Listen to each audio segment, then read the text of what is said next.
ഹോട്ടലാണെന്ന് കരുതി ബാർബർ ഷാപ്പിൽ കയറിയ വൃദ്ധൻ. എന്തുണ്ട്? കട്ടിങ്ങും ഷേവിങ്ങും രണ്ടും ഓരോ പ്ലേറ്റ് പോരട്ടെ. ഹോട്ടലാണെന്ന് കരുതി ബാർബർ ഷാപ്പിൽ കയറിയ വൃദ്ധൻ. ഇതെന്തിനാ ഇവിടെ വന്നിരിക്കുന്നത്? വല്ല രഹസ്യമുണ്ടോ? ഭാര്യയും ഭർത്താവും ഒക്കെ ആവുമ്പോ അവർക്ക് അവരുടേതായ ചില തമാശകളും കാര്യങ്ങളും ഒക്കെ ഉണ്ടാവുമല്ലോ. എനിക്കാണെങ്കിൽ ഒരുപാട് തമാശകൾ പറയാൻ അറിയാം. പക്ഷെ അമ്മയുടെ തങ്കമണിയുടെ മുമ്പിൽ വെച്ച് നമ്മള് എന്നെ എന്തിനാ ഇപ്പൊ വിളിച്ചത്? ഞാൻ തുണി കഴുകാണ്. അത് നമുക്ക് പിന്നെ കഴുകാലോ. അതിന് മാത്രമുള്ള പ്രശ്നം എന്താ?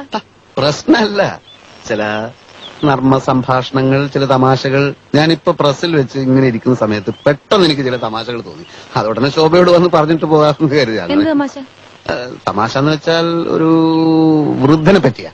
ഏത് വൃദ്ധൻ? ഒരു വൃദ്ധൻ. ഈ വൃദ്ധൻ ഹോട്ടലാണെന്ന് കരുതി ഒരു ബാർബർ ഷാപ്പിൽ കയറി. അപ്പോൾ വൃദ്ധൻ ബാർബറോട് എന്തുണ്ട്?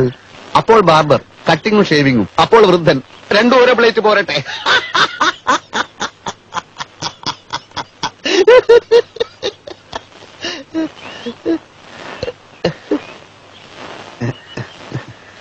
ഇതെനിക്കിപ്പോ പ്രസ്സിൽ വെച്ച് തോന്നിയതാണ്. ദിനേശ് ചേട്ടൻ എന്ത് പറ്റി? ശോഭയ്ക്ക് തമാശ ശരിക്കും അങ്ങോട്ട് മനസ്സിലായില്ല അല്ലേ? എന്നാ പിന്നെ വേറൊരു തമാശ പറയാം. ഇതെന്തായാലും ശോഭയ്ക്ക് ചിരി വരും. ഭയങ്കര തമാശ. എനിക്ക് തുണി കഴുകണം, അമ്മയ്ക്ക് ദേഷ്യം വരും. എന്ന് വെച്ചാൽ എങ്ങനെയാ? ഇതും കൂടി കേട്ടിട്ട് പോയാ. ഇതും എനിക്കിപ്പോ പ്രസ്സിൽ വെച്ച് തോന്നിയ വേറൊരു തമാശയാണ്. പെണ്ണ് കാണാൻ വന്ന പയ്യന്റെ അച്ഛനോട് പെണ്ണിന്റെ അച്ഛൻ ടിഫിൻ കഴിച്ചു കഴിഞ്ഞിട്ട് അഭിപ്രായം പറയാമെന്നാണല്ലോ പറഞ്ഞിരുന്നത്. എന്നിട്ട് എന്താണ് പറയാത്തത്? അപ്പോൾ പയ്യന്റെ അച്ഛൻ ബജ്ജിയിൽ ഉപ്പ് പോരാ.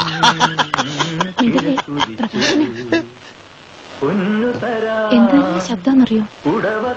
ദിനേശ് ചേട്ടൻ കാലത്ത് പോയത് മുതൽ പാട്ട് തന്നെയായിരുന്നു ഇവിടെ. നമ്മൾ പറയില്ലേ ഗാനഗന്ധർവൻ, അനുഗ്രഹീതമായ ശബ്ദം എന്നൊക്കെ. അങ്ങനെയൊക്കെ പറയാറുണ്ട്. പക്ഷെ അതൊന്നും അവന്റെ മാത്രം കഴിവൊന്നുമല്ല. അതൊക്കെ പരമ്പരാഗതമായിട്ടുള്ളതാണ്. എന്റെ അച്ഛൻ പാടുമായിരുന്നു, ഞാൻ പാടും, കുറച്ചൊക്കെ അവനും പാടും. ദിനേശ് ചേട്ടൻ ബാത്റൂമിൽ പോലും പാടുന്നത് ഞാൻ കേട്ടിട്ടില്ലല്ലോ. നീ കേൾക്കാത്ത എന്റെ കുറ്റാണ്. ചുമ്മാ പുളു അടിക്കില്ലേ? മനസ്സു നിറഞ്ഞ നൊമ്പരമേ വിങ്ങിപ്പൊട്ടി കരയരുതേ. കറുത്ത പെണ്ണേ കരിങ്കുഴലി നിനക്കൊരുത്തൻ കിഴക്കുതിച്ചു. കറുത്ത പെണ്ണേ കരിങ്കുഴലി. നീ ആരാടാ? യേശുദാസോ? ആരാടാ നിന്റെ കരിങ്കുഴലി? ഓടാ എന്റെ മുമ്പെന്ന് കേറി പോടാ അലവരാതി.